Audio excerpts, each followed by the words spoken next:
చేయగలరు అని చెప్పి ఈ విషయం మీద మహిళా రిజర్వేషన్ బిల్లు పార్లమెంట్లో వచ్చినప్పుడు కూడా నేను యాక్చువల్గా మహిళలకు రిజర్వేషన్ ఎందుకు ఇవ్వాలి, ఇవ్వకూడదు, ఇచ్చి వాళ్ళని కించపరచడం కానీ తప్పితే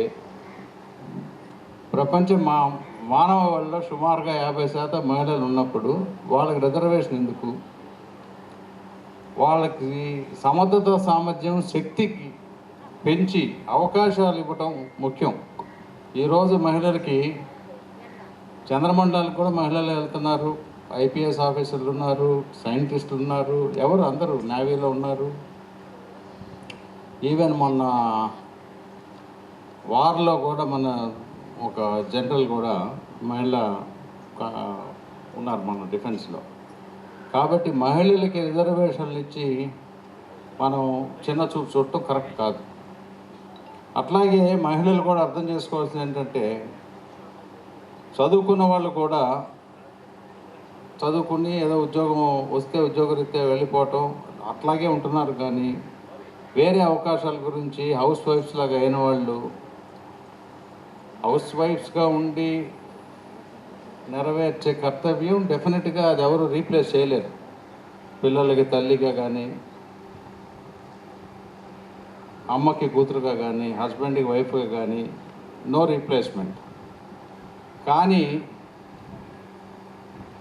మన చేతిలో కూడా లేదు కదా, మీరు అక్కడ ఎందుకు పుట్టారు, ఇక్కడ నేను ఎందుకు పుట్టాను అనేది భగవంతుడి దీని ప్రకారం ఉంది. మన birth it self is an accident. మానవ జన్మ అనేది ఒక యాక్సిడెంట్. అందులో మహిళ పురుషుడు అనేది ఇంకొకటి. తల్లి ఎవరు తండ్రి ఎవరు అనేది మనం సెలెక్ట్ చేసుకోలేము, తెలియదు కదా. లైఫ్ పార్ట్నర్ని కూడా ఇప్పుడు సెలెక్ట్ చేసుకునే అవకాశాలు వచ్చినా సెలెక్ట్ చేసుకుంటే కూడా ఎంతవరకు సక్సెస్ అవుతారు కాదు అంటానికి కూడా మహిళలు డెఫినెట్గా ఈక్వల్గా మన భారతదేశ మ్యారేజ్ వ్యవస్థని గుర్తించి గౌరవించి మహిళా లోకం డెఫినెట్గా మన భారతదేశంలో చాలా అత్యుత్తమమైన రోల్ ప్లే చేస్తూ భారతదేశ సంస్కృతి సంస్కారం సాంప్రదాయాలను ముందుకు తీసుకెళ్ళడానికి ఎంతో దోహదపడుతూ ఉంది ఇప్పటి వరకు. కాబట్టి ఈ ఆధునిక యుగంలో టెక్నాలజీ అని కంటిన్యూస్గా వెళ్ళే యుగంలో ఈ మధ్య మహిళలతో వస్తున్న సమస్య ఏంటంటే పిల్లలకు కూడా ఒక ఐప్యాడ్ ఇచ్చేసేసి పిల్లలు కూడా ఐప్యాడ్తో ముంచేస్తున్నారు. అలా కాకుండా స్క్రీన్ టైం రెస్ట్రిక్షన్స్ పెట్టి పిల్లల్ని కూడా, ఎందుకంటే చిన్నప్పుడే కనుక వాళ్ళకి ఫౌండేషన్ సరిగ్గా లేకపోతే కుదరదు. అది ఎక్కువ మహిళల చేతిలోనే ఉంటుంది డెఫినెట్గా. అది కాకుండా చేయటం, ఇందాక కలెక్టర్ గారు చెప్తూ రూరల్లో మహిళలు గురించి అర్బన్లో మహిళల గురించి చెప్పారు. మనకి ఎప్పుడు సామెత ఉంది, అమ్మాయినా అడగందే పెట్టదని. మీరైనా వ్యవస్థని అడగాలి, వ్యవస్థలోకి రావాలి. అడిగితే చేయగలమా చేయలేరా అనేది తెలుస్తుంది. నిన్న సాయంత్రమే నేను డ్వాక్రా ఉమెన్ కలిశాను. వాళ్ళు కూడా ఒక మోసలో పడి ఉన్నారు, కానీ వాళ్ళకి ప్రాపర్ గైడెన్స్ ఇచ్చేవాళ్ళు నాకు కనపడలేదు. డెఫినెట్గా హ్యూమన్ టైం అవర్స్ ఒక మహిళకి ఉన్న సమయంలో ఎంతో వేస్ట్ అవుతూ ఉందని చెప్పి నా అభిప్రాయం. కాబట్టి ఆర్టిఫిషియల్ ఇంటెలిజెన్స్ అంటూ ఈ రోజున మొత్తం ప్రతి ఒక్కళ్ళు మాట్లాడుతూ ఉన్నారు. మన భారతదేశంలో కలెక్టర్ గారు మనం ముఖ్య విలేజ్ ఇంటెలిజెన్స్ మహిళలందరినీ కనుక కరెక్ట్గా ట్రైన్ చేసి విలేజ్లో ప్రతి ఒక్క మహిళకి చేసి మాకు పెన్షన్లు వద్దు, మహిళా ఇప్పుడు ఏదో చెప్తారు కదా స్కీమ్, పెన్షన్ ఏం స్కీమ్ అండి, మహిళా స్త్రీ శక్తికి ఇస్తున్నాము డబ్బులు, శక్తి బస్సు సార్ అది కూడా వద్దని చెప్పాలి. మా అంతటి మేము సంపాదించుకొని మేము టికెట్ కొనుక్కొని వెళ్తాము, ఆర్థికంగా వెనకబడిన వాళ్ళకి కానీ మాకేం తక్కువ లేదు అనే స్థాయికి మహిళలు రావాలనేది నా కోరిక. ప్రభుత్వం ఫ్రీ బీస్ ఇస్తుంది అని అంటే అది కేవలం ఒక మిత్, అపోహ మాత్రమే. ఎక్కడి నుంచి తెచ్చేస్తుంది ప్రభుత్వం? ప్రొడక్టివిటీ పెరగాలి అని అంటే ముఖ్యంగా ఏంటంటే మన భారతదేశంలో కానీ ముఖ్యంగా మన భారతదేశంలో ఇంకా కూడా హెల్త్ కేర్ అని మనం అంటా ఉంటే అది మన హెల్త్ కేర్ కాదు.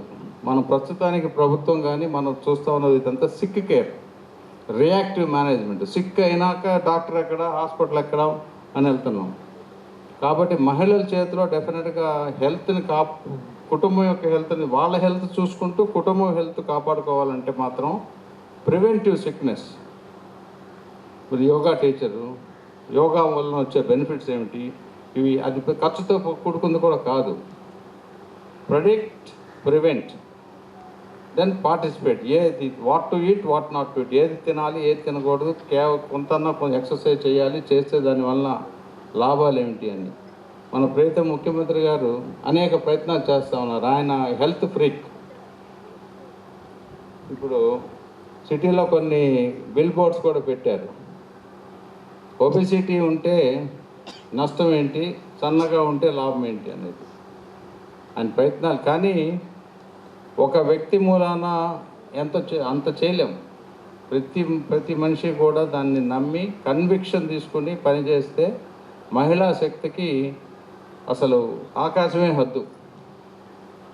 కాబట్టి మహిళలందరూ కూడా ఇప్పుడు అనేక ఫీల్డ్స్ నుంచి, ఉమెన్ పోలీస్ నుంచి, టీచర్స్ నుంచి, medical professionals, self help groups నుంచి, సింగిల్ మదర్స్, రకరకాల బ్రేవ్ ఉమెన్ రకరకాలుగా వచ్చి ఉన్నారు ఇక్కడ. అందరికీ జీవితంలో నాకే ఈ సమస్య వచ్చిందనేది అని అనుకోకూడదు. ఎప్పుడు సైకిల్ అది. ఎవరికైనా ఏదైనా సమస్య వస్తే ఆ సమస్యని అధిగమించడం ఎలా అనేది చూడాలి. యాక్సిడెంట్ ఎప్పుడో అవుతుంది. నాకే యాక్సిడెంట్ అయితే మొన్న మధ్య నాకు కూడా చెయ్యి ఇరిగింది. నాకే ఎందుకు అయిందని అనుకోవాలా. అది అయింది, దాన్ని ఎలా అధిగమించడం అని ఆలోచించాలి.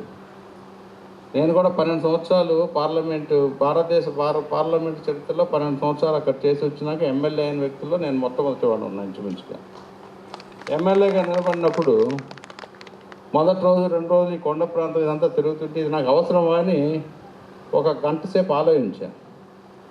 డెఫినెట్గా ఇది ఛాలెంజ్గా తీసుకొని, ప్రజాస్వామ్యం యొక్క స్ఫూర్తిని తీసుకొని, ప్రజాస్వామ్యంలో కులాలు మతాలకి అతీతంగా నాయకత్వాన్ని మనం ప్రూవ్ చేసుకోవాలంటే ఆ నాయకత్వాన్ని ప్రూవ్ చేసుకోవడానికి ఇది మినీ ఇండియాగా మన విజయవాడ పశ్చిమ అనేది ఒక మంచి నియోజకవర్గం అని చెప్పి నేను అందరి దగ్గరికి వెళ్ళి తర్వాత 38 రోజులు చాలా ఎంజాయ్ చేశాను.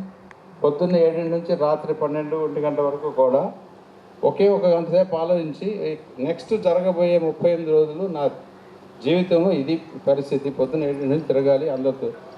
ప్రతి ప్రక్రియ మనం సంతోషంగా ఆహ్లాదకరంగా చేస్తూ ఉండాలి. అది మన ప్రియతమ ప్రధానమంత్రి నరేంద్ర మోడీ గారు కూడా ఒకసారి చెప్పారు. ఆయన టీ కాసే రోజుల్లో కూడా టీ ఎంత బాగా ఉంది, టీ సేవించే వాళ్ళు మొహంలో సంతోషం చూడాలని నేను చూసేవాడిని టీ తయారు చేసి అని చెప్పారు. దాని నుంచి నేను నేర్చుకుంది ఏంటంటే ఈ పశ్చిమ నియోజకవర్గంలో వచ్చినాక ఒకటి చేయవలసింది ఇంకా చాలా ఉంది. మనుషుల జీవన ప్రమాణాలు పెంచాలి అని అంటే మనం చాలా దుర్భర పరిస్థితుల్లో ఉన్న జనరల్గా మహిళలని కాదు. ఈరోజు మహిళా దినోత్సవం అయినప్పటికీ కూడా మహిళా శక్తిని కనుక ప్రాపర్గా వాడుకుంటే బ్రహ్మాండంగా ఉంటుంది. మనకి